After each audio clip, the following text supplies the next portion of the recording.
നോമ്പുകാല വിചാരങ്ങളിൽ നമ്മെ വളരെ ആകർഷിക്കുന്ന കർത്താവിൻ്റെ ഒരു സൗഖ്യദായക വിവരണമുണ്ട്. യോഹന്നാൻ ആദ്യമായിട്ട് പറയുന്ന സൗഖ്യദായക വിവരണം ബെഥസ്ത എന്നു പേരുള്ള വളരെ ഐതിഹ്യമുള്ള ഒരു കുളം. ആ കുളത്തിൻ്റെ കരയിൽ കിടന്ന 38 വർഷമായിട്ട് അവിടെ കിടക്കുന്ന ഒരു മനുഷ്യൻ. ഐതിഹ്യം, അവിടെ വെള്ളം കലക്കാനായിട്ടൊരു ദൂതൻ വരും. വെള്ളം കലങ്ങുമ്പോൾ ആദ്യം ഇറങ്ങിയയാൾക്ക് സൗഖ്യം വരും. ആരാദ്യം ഇറങ്ങണം എന്ന് കാത്തു കിടക്കുന്ന ഒരുപാട് രോഗികൾ. അതിൻ്റെ മതി ഒരു മനുഷ്യൻ. അദ്ദേഹമാണ് അവിടെ ഏറ്റവും സീനിയർ എന്നുള്ള അവകാശവാദം. 38 വർഷത്തെ അവകാശമുണ്ട് അദ്ദേഹത്തിന് അവിടെ കിടക്കുമ്പോൾ. അതിൽ ചില ചിന്തകൾ വളരെ മനോഹരമാണ്. ഈ നോമ്പിൻ്റെ നാളുകളിൽ 38 വർഷം ഒരു ജിയോഗ്രാഫിക്കൽ ബൗണ്ടറിക്കുള്ളിൽ മാത്രം ഒരു മനുഷ്യൻ, പുറലോകവുമായിട്ടൊരു ബന്ധവുമില്ല. ഈ കുളത്തിലെ ഒരു മനുഷ്യൻ, കുളത്തിലെ ജീവിതം മാത്രം അറിയാം. രോഗികളുടെയും വേദനകളുടെയും പരിഭവങ്ങളുടെയും മാത്രം ഒരു ലോകത്ത് 38 വർഷം ജീവിക്കുക. അങ്ങനെ കുറേ ജീവിതങ്ങളില്ലേ? ഈ നോമ്പുകാലം നമുക്ക് നൽകുന്ന ആദ്യത്തെ വിചാരം എന്ന് പറയുന്നത്, ഈ നോമ്പിൻ്റെ ഈ നമ്മുടെ ജോഗ്രാഫിക്കൽ ജൂറിസ്ഡിക്ഷനിൽ നിന്ന് നമുക്ക് പുറത്തു കിടക്കാനായിട്ട് സാധിക്കുമോ?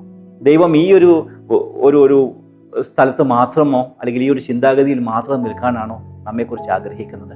ഇതിനപ്പുറത്തേക്ക് പോകാനായിട്ട് നമുക്ക് സാധിക്കുമോ എന്നൊരു ചിന്തയാണ് ആദ്യമായിട്ട് ഈ മനുഷ്യനെ കാണുമ്പോൾ വരുന്നത്. രണ്ടാമത്, യേശുവിനെ അവിടെ കാണുന്നത്. യേശു 33 വയസ്സ് വരെയാണ് ജീവിച്ചിരുന്നതെന്നാണ് നമ്മൾ പറയപ്പെടുന്നത്. എന്നാൽ യേശുവിനേക്കാൾ 5 വർഷം കൂടുതലായിട്ട് അദ്ദേഹം ആ കുളത്തിൻ്റെ കരയിലുണ്ട്. അദ്ദേഹം ആ കുളത്തിൻ്റെ കരയിലുണ്ട്. അവിടേക്ക് യേശു ചെല്ലുന്നു. അവിടെ പറയുന്നത് യേശു അവനെ കണ്ടു, ഇത്രയും വർഷമാണെന്ന് അറിഞ്ഞു. അപ്പോൾ നിനക്ക് സൗഖ്യമാകുവാൻ മനസ്സുണ്ടോ എന്നൊരു ചോദ്യം ചോദിക്കുകയാണ്. ഇവിടെ 2 കാര്യങ്ങളാണ് പറയാനായിട്ടുള്ളത്. ഒന്നാമത്, അദ്ദേഹം പറയുന്ന മറുപടിയാണ്. എക്സ്ക്യൂസസ് മാത്രമേ അദ്ദേഹത്തിന് പറയാനായിട്ടുള്ളൂ. അദ്ദേഹം പറയുന്നത്, എനിക്കാരുമില്ല, മറ്റുള്ളവർ എന്നെ കരുതുന്നില്ല. I have nobody CARES for me. ഈ ചിന്തയല്ലേ പലപ്പോഴും നമ്മുടെ ജീവിതത്തിലുള്ളത്? ഈ ഒരു ചിന്തയിൽ നിന്നൊരു മോചനമല്ലേ ഈ ഒരു നോമ്പുകാലത്ത് ആവശ്യം? ഈ നോമ്പുകാലം നമ്മെ നയിക്കേണ്ടത് ഈ ഇത്തരം നെഗറ്റീവ് ചിന്തകളിൽ നിന്നും, ഇത്തരം എക്സ്ക്യൂസസിൽ നിന്നും, ഇത്തരം ഒഴിവ് കിഴിവുകളിൽ നിന്നും ഒരു മാറ്റമാണ്. I have nobody CARES for me. ആരും എനിക്കില്ല, ആരും എന്നെ സഹായിക്കുന്നില്ല. അത്തരം അനുഭവത്തിൽ ജീവിക്കുന്ന ആളുകളുടെ അരികിലേക്ക് യേശു പോയതുപോലെ പോകാനായിട്ട് നമുക്ക് സാധിക്കും. അല്ല, ഇത്തരം പരിദേവനങ്ങളുമായിട്ട് ജീവിക്കുന്ന നമ്മുടെ ആറ്റിറ്റ്യൂഡ് നമുക്ക് മാറ്റാനായിട്ട് സാധിക്കും. മൂന്നാമത് യേശു ചോദിക്കുന്ന ചോദ്യമാണ്, നിനക്ക് സൗഖ്യമാകുവാൻ മനസ്സുണ്ടോ? വളരെ വിചിത്രമായൊരു ചോദ്യം. രോഗിയായി കിടക്കുന്ന ഒരു മനുഷ്യനോട് നിനക്ക് സൗഖ്യം വേണമോ എന്ന് ചോദിക്കുക എന്ന് പറഞ്ഞാൽ, പലപ്പോഴും നമ്മുടെ ജീവിതത്തിലെ പ്രതിസന്ധിയിൽ കിടക്കുന്ന മനുഷ്യന് ആ പ്രതിസന്ധികളിൽ നിന്ന് പൂർണ്ണമായിട്ട് മോചനം വേണമെന്ന് പറയാനായിട്ട് സാധിക്കുന്നത്. ഇതൊക്കെ തന്നെയാണ് എൻ്റെ ജീവിതം, എനിക്ക് ഇത്രയൊക്കെ ഉള്ളൂ, ഈ ഒരു കഷ്ടപ്പാടിൽ ജീവിക്കാനാണ് എൻ്റെ വിധി, അങ്ങനെ പറഞ്ഞ് ചുറ്റുപാടുകളെ നോക്കിക്കൊണ്ട്, തൻ്റെ അവസ്ഥയെ നോക്കിക്കൊണ്ട് പ്രയാസം അനുഭവിക്കുന്ന മനുഷ്യരെ, അവരോട് ഈ ചോദ്യം ചോദിക്കുവാൻ ഇന്ന് ആളുകൾ ആവശ്യമാണ്. നിനക്ക് സൗഖ്യമാകുവാൻ മനസ്സുണ്ട്. പിന്നീട് വളരെ വളരെ പ്രധാനപ്പെട്ട നോമ്പിൻ്റെ ചിന്തയാണ്.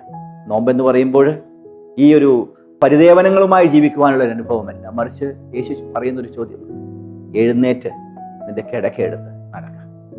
എഴുന്നേറ്റ് നിന്റെ കിടക്കയെടുത്ത് നടക്കുക. റൈസ്, എഴുന്നേൽക്കുക. കുറേ ആളുകളോട് എഴുന്നേൽക്കുക എന്ന് പറയാൻ ആളില്ലാത്ത ലോകത്ത് ഈ നോമ്പുകാലത്ത് നമുക്ക് പോയിട്ട് കൈപിടിച്ച് എഴുന്നേൽപ്പിക്കുവാനായിട്ട്, ദൈവത്തിൻ്റെ കരങ്ങളായിട്ട് പ്രവർത്തിക്കാനായിട്ട് സാധിക്കും. എഴുന്നേൽക്കുക എന്നൊരു ചോദ്യം കേൾക്കുവാനായിട്ട് ആഗ്രഹിക്കുന്ന ആളുകളുണ്ട്. ആ കിടക്കയെടുത്ത് നടക്കുകയാണ്. എൻ്റെ വിചാരം അവസാനിപ്പിക്കുകയാണ്. ദ ചോസൻ എന്ന് പറയുന്ന ഒരു ബൈബിൾ സീരീസ് ഉണ്ട്, പലരും കണ്ടിട്ടുണ്ടാവും. ഈ വേദഭാഗം വളരെ മനോഹരമായിട്ട് അവരതെടുത്തിട്ടുണ്ട്.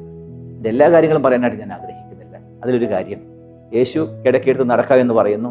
അതിനുശേഷം ഈ മനുഷ്യൻ കിടക്കയെടുത്തിട്ട് ചോദിക്കുകയാണ്, ഞാൻ എന്തിന് കിടക്കയെടുക്കണം?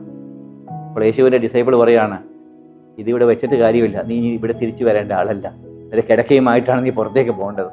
പലപ്പോഴും എല്ലാ വർഷവും വരുന്ന നോമ്പായതുകൊണ്ട് ഈ കിടക്കയെടുക്കുകയും വീണ്ടും കിടക്ക അവിടെ തന്നെ വെക്കുകയും പുറത്തു പോയിട്ട് വീണ്ടും അവിടെ തന്നെ കിടക്കുവാനായിട്ട് ആഗ്രഹിക്കുകയും ചെയ്യുന്ന മനുഷ്യരുടെ ലോകത്താണ് നമ്മൾ ജീവിക്കുന്നത്. ഇനി ഇവിടേക്ക് വരേണ്ട ആവശ്യമില്ല, മറിച്ച് നീ സൗഖ്യമായി, നീ രക്ഷയുടെ അനുഭവത്തിലേക്ക് പ്രവേശിച്ചു, നീ ദൈവനാമ മഹത്വത്തിനായിട്ട് ജീവിക്കുക എന്ന ശബ്ദം കേട്ട് മുൻപോട്ട് പോകുവാൻ സാധിക്കണം. അതിന് ദൈവം നമ്മെ സഹായിക്കട്ടെ. നമ്മുടെ ബൗണ്ടറികൾക്കപ്പുറമായിട്ട് നമ്മെ നടത്തുന്നു എന്ന ബോധ്യമുണ്ടാകുവാനും, അനേകർക്ക് ആശ്വാസമായി ജീവിക്കുവാനും സർവശക്തനായ ദൈവം നമുക്ക് എല്ലാവർക്കും കൃപ തരട്ടെ. നമുക്ക് തലകളെ വണക്കി പ്രാർത്ഥിക്കാം. ദൈവമായ കർത്താവേ, ഞങ്ങളായിരിക്കുന്ന ചെറിയ കുളങ്ങളുടെ മധ്യേ അവിടെയുള്ള അനുഭവങ്ങൾ മാത്രം ആവർത്തിച്ച് മനസ്സിലാക്കി നെടുവേർപ്പെടുന്ന അനുഭവത്തിൽ നിന്ന് പുതിയൊരു ലോകത്തിലേക്കുള്ള ക്ഷണമായിട്ട് ഈ നോമ്പിൻ്റെ നാളുകൾ ഞങ്ങൾക്ക് നൽകിത്തരണമേ എന്ന് പ്രാർത്ഥിക്കുന്നു.